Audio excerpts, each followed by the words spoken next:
I've seen a lot of talk recently about people pointing out that these reviewer websites that do movies, games, and whatnot are just, it seems like it's just growing so farther and farther apart, if you will, between the people who are reviewing and writing these reviews and the people who are actually like the consumers, the audience, if you will. I mean, it just the such stark contrast between the review scores that are given. It's like, did they even play or watch the same source of entertainment? Like, I don't even understand how you can have a score that is just so completely on the opposite end of the spectrum, if you will, of good. I mean, we have a perfect example here with Rotten Tomatoes. You can see they give Star Wars The Acolyte Season 1. I mean, there's only been a couple episodes out of The Acolyte, but they have it right now at an average of 85% for the reviewers and 25% for the audience. I mean, it just goes to show like these websites. Now, I won't completely just throw shade their way. I mean, a lot of their other reviews are closer, I will say. But then it does make you wonder how in the world they get reviews like this that just seem to be so out of place when you just know fundamentally the show is just bad. I mean, you have such well done breakdowns of even just the individual scenes in The Acolyte that just break down like why even as a story the coherency of it is just not even present.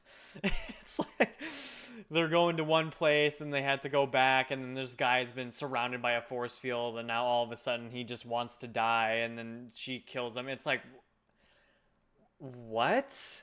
I just don't understand. And then of course there's always the message. I love the critical drinker when he says that, the message, because it's just it feels like it's just so forced in literally everything nowadays.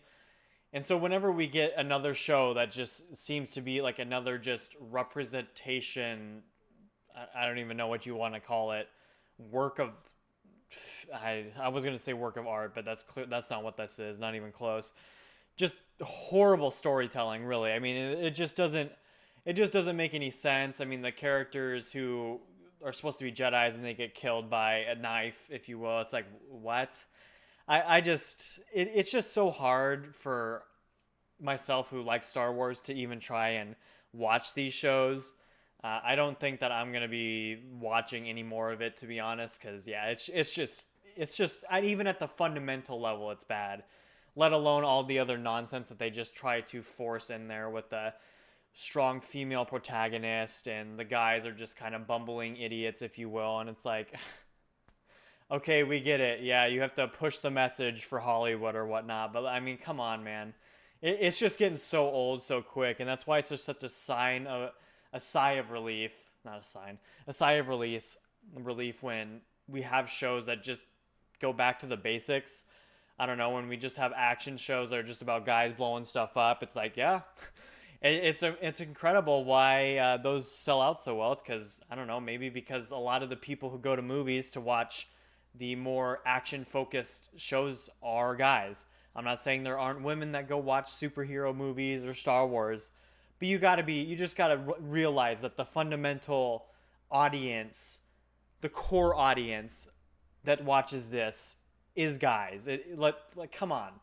And so when you try to alienate them, of course, it's the viewership's going to go way down. You're going to get horrible review scores like this. And it just goes to show that even these review sites are just so out of touch nowadays. It's like, I don't even understand how there's even still anybody really who goes to these sites to try and get an honest review, because anymore it just feels like most of them can just be paid off as like paid advertisement, if you will, for to get people to go watch the movie.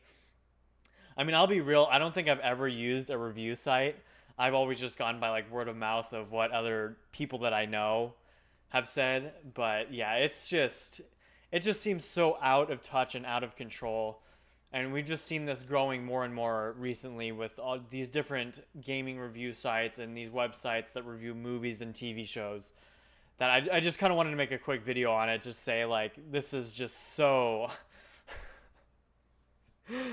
Please do your own research. I would just go to a site that just kind of breaks down, or even just maybe watch it yourself to see if you'll maybe. I was gonna say watch it yourself, but if you're trying to get a sense of if you should watch it or not, maybe listen to a review for somebody that you respect. Like I really like the Critical Drinker. I think he does a really good job in breaking down the good and the bad of a lot of the shows that come out and just kind of showing you even like a scene by scene flow, like why, or the story flow, why it's just bad or good or just kind of a movie to watch. So I would definitely say that there's a lot of YouTubers who do really good jobs, but in terms of the websites, it's just not it. Just not it. But yeah, let me know what you guys think about the reviewing websites nowadays, if you think it's good or not. Because you already know my opinion, but what do I know? I'm just a random dude on the internet. So anyway, if you guys like the video, make sure to leave a like, and I hope to see you guys around. Peace.